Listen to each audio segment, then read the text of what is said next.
Totally اپنی ذمہ داری کی بجائے ملکیت سمجھتے ہیں کہ ایک ایک چیز بس اب ہم ان سے منوائیں گے اور ان کی اپنی کوئی بھی خواہش نہیں ہے یا ان کی اپنی کوئی بھی چوائس ہو ہی نہیں سکتی.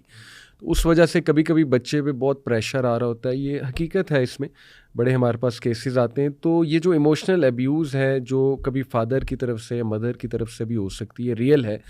اس حوالے سے اسلام سب سے پہلے ماں باپ کو کیا تعلیمات دیتا ہے کہ بچوں سے ڈیلنگ کیسے کریں, عدل کے حوالے سے کیا احکامات دیتا ہے, اور پھر بچوں کو ایسے ماں باپ سے کیسے ڈیل کرنا چاہیے؟ دیکھیں, جہاں تک ماں باپ کا تعلق ہے نا, ماں باپ بچوں کے ساتھ ناانصافی کر سکتے ہی نہیں, ان کے پاس کوئی اختیار نہیں ہے. صحیح. وہ یہ نہ سمجھیں کہ وہ ان کے پاس یہ اختیار ہے کہ جتنی مرضی ناانصافی کرتے رہیں, ایسا نہیں ہے. وہ ان کو بہرحال بچوں کو ان کی ڈیو رسپیکٹ دے کے, دیکھیں نبی پاک صلی اللہ علیہ وسلم کی ایک حدیث ہے کہ آپ صلی اللہ علیہ وسلم نے ایک دفعہ آپ کو مشروب پیش کیا گیا, اور یہ بخاری شریف کے اندر حدیث ہے. آپ کو مشروب پیش کیا گیا, آپ نے تھوڑا سا پیا. اب آپ کے ارد گرد صحابہ کرام موجود تھے, بڑی عمر کے اشیاخ, حدیث کے الفاظ ہیں, بزرگ صحابہ موجود تھے. نبی پاک صلی اللہ علیہ وسلم وہ بچا ہوا مشروب ان بزرگ صحابہ کو دینا چاہتے تھے, لیکن وہ لیفٹ سائڈ پہ بیٹھے ہوئے تھے, رائٹ سائڈ پہ ایک بچہ بیٹھا ہوا تھا. اب نبی پاک صلی اللہ علیہ وسلم کا یہ جو قانون ہے, الایمن فالایمن, کہ آپ ہمیشہ ہر بات دائیں سے شروع کرتے تھے. یہ اصول تو نبی کریم صلی اللہ علیہ وسلم خود مقنن ہیں. آپ یہ اصول کو چینج کر سکتے تھے. آپ یہ کر سکتے تھے کہ اگر بائیں سائڈ پہ بزرگ بیٹھے ہوں تو پھر بزرگوں سے شروع کریں, یا آپ یہ مستثنا کر سکتے تھے. لیکن نہیں, نبی پاک صلی اللہ علیہ وسلم نے یہ نہیں کیا. آپ نے اس بچے سے پوچھا کہ بیٹے یہ مشروب, کیا تم مجھے اجازت دیتے ہو کہ میں یہ مشروب ان بزرگوں کو دے دوں؟ اچھا, اللہ اکبر, اللہ اکبر. آپ اندازہ کریں اس بچے کا کیا حق ہے, کیا کانفیڈنس دے رہا ہے اسلام. نبی پاک صلی اللہ علیہ وسلم سے پوچھ رہے ہیں کیا تم مجھے اجازت دیتے ہو کہ میں یہ مشروب ان بڑوں کو دے دوں؟ اب وہ بچہ نبی پاک صلی اللہ علیہ وسلم کی تربیت یافتہ تھا, پتہ نہیں کسی حدیث میں نام آیا ہو شاید اس کا. وہ آگے سے کہتا ہے کہ آپ سے مشروب مل رہا ہو تو میں کسی اور کو دے دوں, میں تو نہیں دیتا. اچھا, سبحان اللہ. اس نے انکار کر دیا کہ میں نہیں دینا. وہ بھی نہیں کہتا کہ دے دیں بزرگوں کو. نبی اکرم صلی اللہ علیہ وسلم نے وہ مشروب اس بچے کو دے دیا. حدیث کے الفاظ ہیں فَتَلَّهُ بِيَدِهِ, جیسے نبی پاک صلی اللہ علیہ وسلم دینا ادھر چاہتے تھے, بچے نے اجازت نہیں دی, اور نبی کریم صلی اللہ علیہ وسلم فَتَلَّهُ, جیسے آدمی کہتا ہے نا جلدی سے پکڑا دیتا ہے کہ یہ لو پکڑو, تو ایسے نبی پاک صلی اللہ علیہ وسلم اس کو دے دیا. آپ اندازہ کریں کہ اس حدیث سے بچوں کے کیا کیا حقوق جو ہیں وہ سامنے آتے ہیں. کیا بات ہے کہ آپ جب بچوں کے حقوق کا خیال رکھیں گے اور جو شریعت نے لمٹس لگائی ہیں ان لمٹس کو کراس نہ کریں. دیکھیں, نو ڈاؤٹ کہ جب نبی پاک صلی اللہ علیہ وسلم سے کسی نے پوچھا تھا کہ میرا باپ میری جائیداد میں سے حصہ مانگتا ہے اور میرے چھوٹے چھوٹے بچے بھی ہیں, اور میرا باپ میری جائیداد میں سے حصہ مانگتا ہے, اس کا حصہ کتنا ہے, مالہ, اس کا کتنا حصہ ہے؟ تو نبی پاک صلی اللہ علیہ وسلم نے فرمایا تھا انت و مالک لابیک, تو خود بھی اپنے باپ کی ملکیت ہے, تیرا مال بھی تیرے باپ کی ملکیت ہے. اس کی ایک قرات تو یہ ہے انت و مالک لابیک, تو اور تیرا مال دونوں تیرے باپ کی ملکیت ہے. دوسری اس کی قرات یہ ہے انت و مالک, تو اور جو کچھ تیرا ہے, لابیک سارا کچھ, یعنی تو خود بھی, تیری اولاد بھی, سب کچھ یہ اصل میں تیرے باپ کا ہے. یہ بات درست ہے اپنی جگہ کہ باپ کو یہ حقوق حاصل ہیں, وہ اگر سارا بھی ان کی جائیداد میں سے لے لے تو یہ اصل میں سمجھایا جا رہا ہے اولاد کو, یہ والدین کو نہیں سمجھایا جا رہا کہ سب کچھ تمہارا ہے, لوٹ لو. ٹھیک. یہ اولاد کو سمجھایا جا رہا ہے. ہاں جی, اولاد کو تعلیم دی جا رہی ہے کہ والدین کے ساتھ کیسا سلوک کرنا ہے, کہ والدین کو آپ نے ہر چیز پیش کر دینی ہے, کوئی بھی چیز وہ لے لے. لیکن ماں باپ جو ہیں وہ بچے کے حقوق پورے کرے, وہ ہر اعتبار سے جو حقوق رکھے ہیں شریعت نے وہ بچے کو حق دینا چاہیے. لیکن نبی پاک صلی اللہ, یہ قرآن جو کہتا ہے کہ وہ جو حضرت یعقوب علیہ السلام سے یوسف علیہ السلام کے بھائیوں نے کہا کہ ہم کل جائیں گے اور اس کو ساتھ لے کے جائیں گے, تو کرے گا کیا؟ یرتع و یلعب. اب یرتع و یلعب کا کیا معنی ہے؟ یرتع کا معنی چرے چگے گا اور یلعب کا مطلب کھیلے گا. اس کا مطلب ہے بچوں کو کھیلنے دینا اور چرنے چگنے دینا یہ بچوں کا حق ہے. لہذا بچوں کو آؤٹنگ کروانی چاہیے. صحیح. اور بچوں کو آؤٹنگ کرنا یا بچوں کے جو بھی کھیل ہیں اس میں معاون ہونا یہ قرآن کا حکم ہے. نبی پاک صلی اللہ علیہ وسلم بھی ایسا ہی کیا کرتے تھے. وہ جو چھوٹا سا بچہ تھا جس کی ایک چڑیا تھی تو وہ مر گئی تو آپ ہمیشہ اس سے پوچھا کرتے تھے. پہلے تو وہ چڑیا تھی اس وقت بھی اس کا حال پوچھا کرتے تھے, یا ابا عمیر ما فعل النغیر. تو پھر جب وہ فوت ہو گئی, وہ چڑیا مار گئی, پھر بھی پوچھا کرتے تھے کیا ہوا تیری چڑیا کو. گویا اس کا مطلب یہ ہے بچوں کی دلچسپی کی چیزیں ان سے ڈسکس کرنا, یہ سنت ہے نبی پاک صلی اللہ علیہ وسلم. لہٰذا ماں باپ کو یہ نہیں چاہیے کہ وہ ایموشنلی بلیک میل کریں بچوں کو. بچوں کو یہ ضرور سمجھایا جا رہا ہے کہ تم سب اپنے ماں باپ کی ملکیت ہو اور تم ان کے ساتھ اسی طرح بیہیو کرو. لیکن ماں باپ کو یہ سمجھایا جا رہا ہے کہ ماں باپ اپنے بچوں کے سارے حقوق کا خیال رکھیں. ان کو جو آپ نے دین کی تعلیم دینی ہے یہ بھی بچوں کا حق ہے, جو ان کو درست تعلیم دینی ہے یہ بھی ان کا حق ہے, جو ان کو راہ راست پر رکھنا ہے, جو ان کی تربیت کرنی ہے, یہ سارے بچوں کے حق ہیں. لہٰذا ان کی تربیت انہی خطوط پر ہوگی جو خطوط قرآن نے یا نبی پاک صلی اللہ علیہ وسلم کی سیرت طیبہ نے ہمیں دی ہیں. تو ان خطوط پر جب وہ کریں گے تو بالکل اس میں ایموشنل بلیک میل کا کبھی سوال ہی پیدا نہیں ہوتا. شیخ یہ بڑا خوبصورت ہمارا یہ ایک اسٹرکچر دین نے دیا کہ دین, وہ لفظ میں تھوڑا سا اس طرح کا استعمال کر رہا ہوں معذرت کے ساتھ, کہ دین نے شے نہیں دی بچوں کو کہ اگر تمہارے ماں باپ چلو کوئی تم سے زیادتی کر بھی رہے ہیں تو اب ان کے آگے کھڑے ہو جاؤ اور ان کی بھی ایسی کی تیسی. تو دین دونوں پارٹیز کو تعلیمات دے رہا ہے, احسان کی, محبت کی, شفقت کی. اور اگر ایک پارٹی چلے زیادتی کر بھی رہی ہے پھر بھی اپنی اوقات میں رہے. کیا بات ہے, اپنی حدود میں رہے. سبحان. دوسرے کو یہ کہا جا رہا ہے کہ تیرے پاس پھر بھی اختیار نہیں ہے. اور آج کل کے جو کاؤنسلرز نا شیخ, ان کا مسئلہ یہ ہے وہ شے دیتے ہیں. مطلب یہ ورڈ میں استعمال کر رہا ہوں کہ اچھا یہ ہو رہا ہے چلو پھر تم بھی کھڑے ہو جاؤ, تمہارے یہ حقوق ہیں, تمہارے یہ حقوق ہیں. دیکھیں, حق لینا اور حق لینے کے لیے کھڑے ہو جانا اور حق لینے کی اسٹرگل کرنا یہ شریعت نے ہمارے ذمہ رکھا ہی نہیں. فرض ادا کرنا ہمارے ذمہ رکھا ہے. ماں باپ ہیں تو وہ بچوں کے لیے جو ان کے اوپر فرائض ہوتے ہیں, بچوں کے بارے میں فرائض عائد ہوتے ہیں, وہ فرائض ادا کریں. بچوں کے اوپر بطور اولاد ماں باپ کے لیے جو فرائض عائد ہوتے ہیں وہ فرائض ادا کریں. جب یہ فرائض ادا کر رہے ہوں گے تو ماں باپ کے حقوق ادا ہو رہے ہوں گے, اور ماں باپ اپنے فرائض ادا کر رہے ہوں گے تو بچوں کے حقوق ادا ہو رہے ہوں گے. سب اپنے اپنے فرائض ادا کریں, حقوق کا مطالبہ نہ کریں. ادائیگی فرض ہے, مطالبہ حقوق یہ درست نہیں ہے. اگر اس کو سمجھ لیں ہم لوگ, بڑی ڈیپ بات ہے. شیخ آخری چیز, تھوڑی سی میری طبیعت پہ بہت بھاری ہے یہ سوال, لیکن حقیقت ہے اب کیا اس پہ میرے خیال کھل کے ہی بات ہونی چاہیے.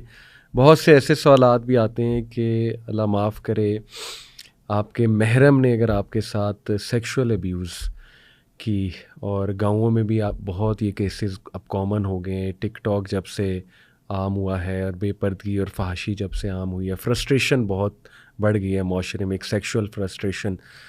تو ایک بچی ہے لیٹ سے, اس کے اللہ معاف کرے دادا نے یا چچا نے جو نئے ڈرامے چل رہے ہیں نا میڈیا کے اوپر, جی پرائیویٹ بھی اور جو سرکاری بھی اور سوشل میڈیا بھی اور مین اسٹریم الیکٹرانک میڈیا, سب کے اوپر جو ڈرامے چل رہے ہیں 90% اس میں محرموں کے ساتھ جو تعلقات ہیں وہ دکھائے گئے. اور یہ یعنی اندازہ کریں کہ جب یہ کچھ ہو رہا ہے تو پھر اگر ان سے پوچھا جائے کہ یہ کیوں دکھا رہے ہیں آپ لوگوں کو, تو وہ کہتے ہیں ہم وہی دکھا رہے ہیں جو معاشرے میں ہو رہا ہے. اب معاشرے میں جو کچھ ہو رہا ہے وہ دکھا رہے ہیں, یا جو وہ دکھا رہے ہیں معاشرہ ویسے ہی کر رہا ہے, اور ان سے بہرحال دونوں طرف جو ہے آگ برابر لگی ہوئی ہے. ایسے ہی ہے جی, ایسے ہی. تو اس کیس میں شیخ ایک بچی, اس کے پاس کیا اب راہ ہے, لیٹ سے وہ ماں کو بتاتی ہے تو ماں بھی آگے سے کہتی ہے کہ بس چھپا لو, دبا دو اس میٹر کو, لیکن اس کا بڑا ایک ٹراما بلڈ ہو جاتا ہے ظاہر ہے اس چیز کو لے کے, اسپیشلی اگر وہ شخص اس کے ارد گرد ہی ہے, سامنے ہی ہے, جوائنٹ فیملی میں رہ رہا ہے. ایک تو ظاہر ہے یہ تو بات الگ ٹاپک ہے کہ ماں باپ کو شروع سے بچوں کو بیڈ ٹچ گڈ ٹچ کی تعلیم اور سیکس ایجوکیشن کی تعلیم دینا, وہ تو ایک چلیں الگ ٹاپک ہے. لیکن خدا نہ خواستہ اگر کسی کے ساتھ یہ معاملہ ہو گیا, اللہ نہ کرے تو وہ بتا دے یا چھپا لے، کیا کرے، معاف کر دے، اس پر کیا؟ دیکھیں جی، جب کوئی محرم یا کوئی ولی کسی اپنے محرم اور حرام رشتے کے ساتھ اس طرح کی کوئی حرکت کرتا ہے تو وہ دراصل 4 جرم کرتا ہے. اللہ. پہلا جرم تو بدکاری کا جرم ہے، زنا ہے. وہ آنکھوں کا کرے، وہ کانوں کا کرے، وہ ہاتھوں کا کرے، وہ جس چیز کا بھی زنا کر، بدکاری ہے. اور بدکاری کا جو گناہ ہے وہ تو ہے ہی. دوسرا گناہ وہ یہ کرتا ہے کہ وہ خیانت کا مرتکب ہوتا ہے. وہ ولی تھا، وہ محرم تھا، اس کے ذمے تھا اس امانت کی حفاظت کرنا. اس نے امانت کی حفاظت کرنے کی بجائے اس کو پامال کر دیا. تو دوسرا یہ کہ وہ خیانت کا مرتکب ہوا.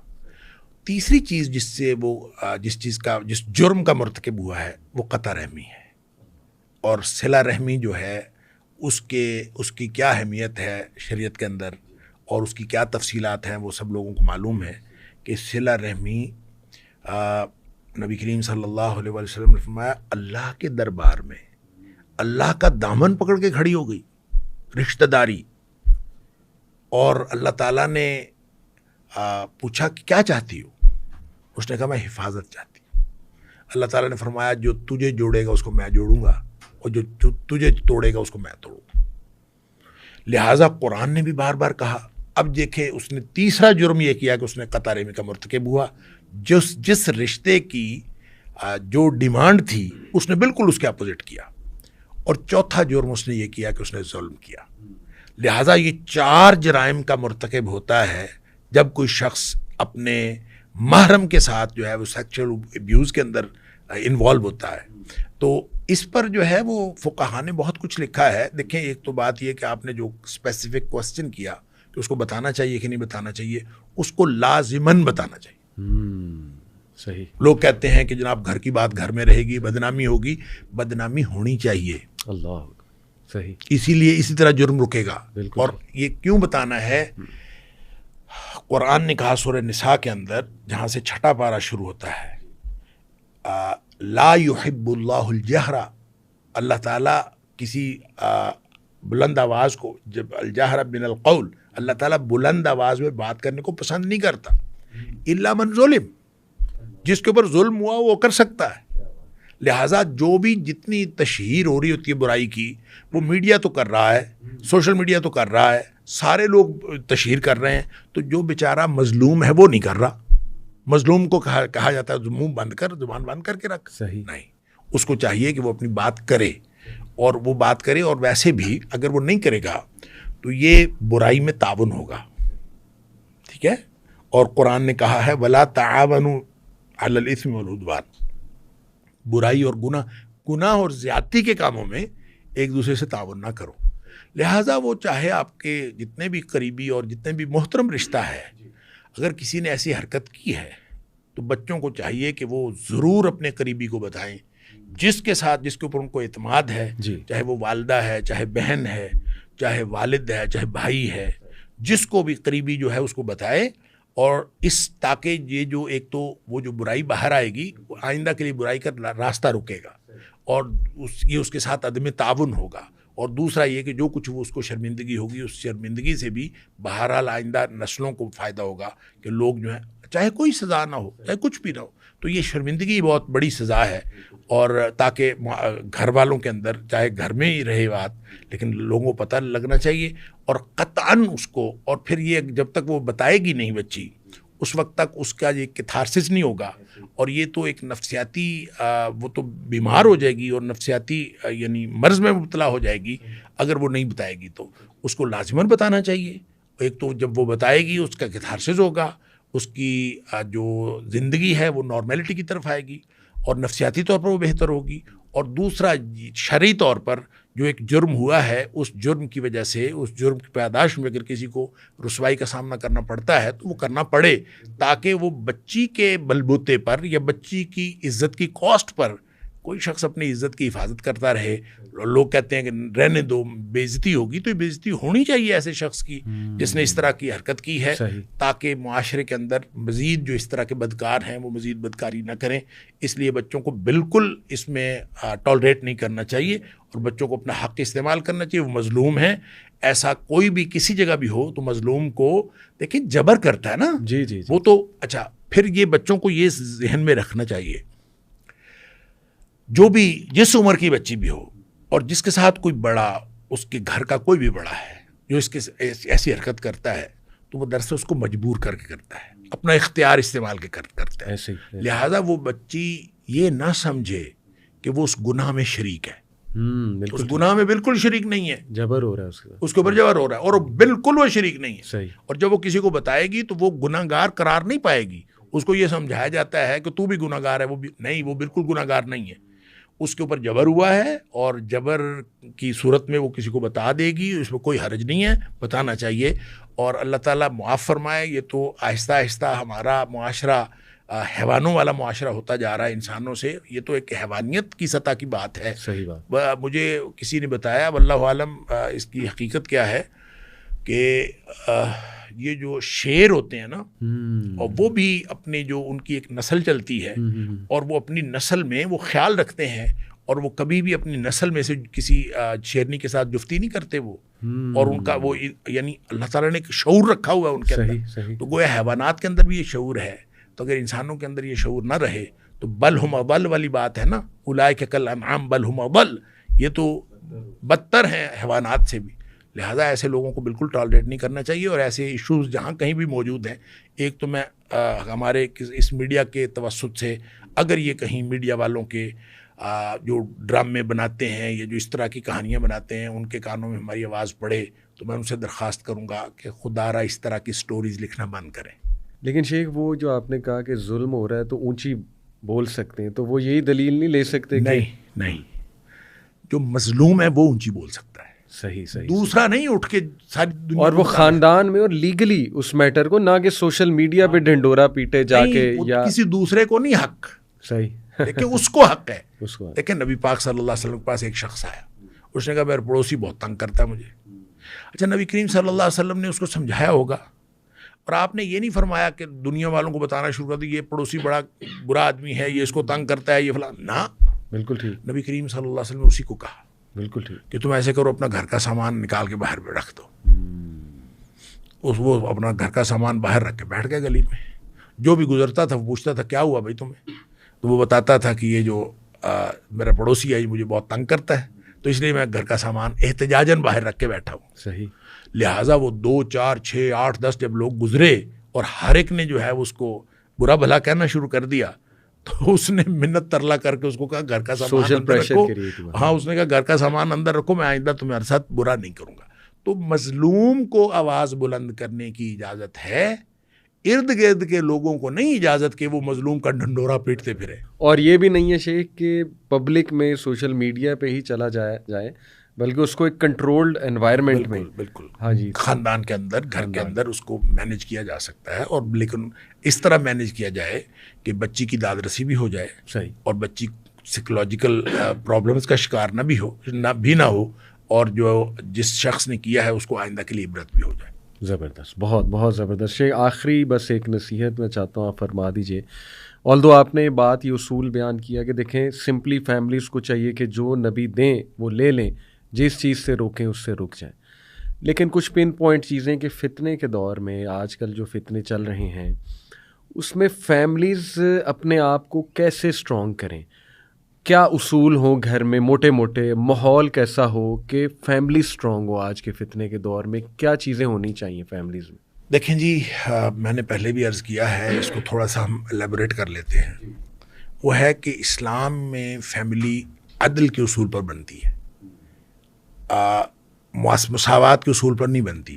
جو حقوق بنتے ہیں وہ عدل کے اصول پر, ایکویٹی اور ایکویلٹی, دو الگ چیز. اچھا, اب جو شخص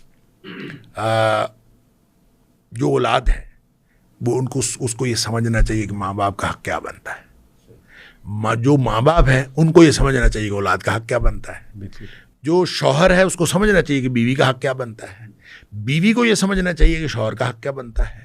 جب یہ دیکھیں, اس کے لیے اویئرنیس کی ضرورت ہے, شعور کی ضرورت ہے. آپ دیکھیں بہت ساری کتابیں میاں بیوی کے حقوق پر بنی ہوئی ہیں، اولاد اور والدین کے حقوق پر بنی ہوئی ہیں، اور بالکل آج کل تو لٹریچر میں کمی کوئی نہیں ہے، ہر چیز جو ہے وہ لکھی ہوئی مل جاتی ہے کہ نبی کریم صلی اللہ علیہ وسلم نے جو حقوق والدین کو دیے، جو حقوق اولاد کو دیے، جو شوہر کو دیے، جو بیوی کو دیے، وہ سارے حقوق لکھے ہوئے مل جاتے ہیں. وہاں سے پڑھتے جائیں، اس کے مطابق کرتے جائیں، شعور لیں، دین کا شعور لیں. شعور جو ہے وہ کہیں امپورٹ نہ کریں کہیں اور سے، بلکہ اپنا شعور، وہ شعور جو نبی کریم صلی اللہ علیہ وسلم نے دیا ہے، اس شعور کے ساتھ اپنے آپ کو سٹک رکھیں، تو میرا خیال ہے فیملی جو ہے وہ جنت نظیر بن سکتی ہے. زبردست زبردست. اور ویسے جنرلی نالج جو ہے اس کے ساتھ اٹیچ ہوں فیملیز سے، تاکہ اپنے آپ کو اسٹرانگ بنائیں فتنے. دیکھیں نالج والا جو معاملہ ہے نا، یہ پہلے بھی شاید ہماری کسی اور پوڈ کاسٹ میں بات ہو چکی. جی جی. نالج جو ہے نا، دیکھیں طلب العلم فریضۃ علی کل مسلم، علم حاصل کرنا فرض ہے ہر مسلمان کے اوپر. صحیح. اب یہ علم کون سا ہے؟ یہ پرائمری اسکول کے اوپر بھی لکھا ہوا ہے، یہ میڈیکل کالج کے اوپر لکھا ہوا ہے، انجینئرنگ کالج کے اوپر بھی لکھا ہوا ہے، سارے ہی. اچھا کیا خیال ہے کہ اگر یہ فریضہ ہے تو اس کا مطلب ہے جس نے پرائمری نہیں کیا وہ پکڑا جائے گا، اس نے فریضہ نہیں ادا کیا، جس نے جو ڈاکٹر نہیں بنا، جو انجینئر نہیں بنا. نہیں، اصل میں یہ العلم حاصل کرنا فرض ہے. اور العلم کیا ہے؟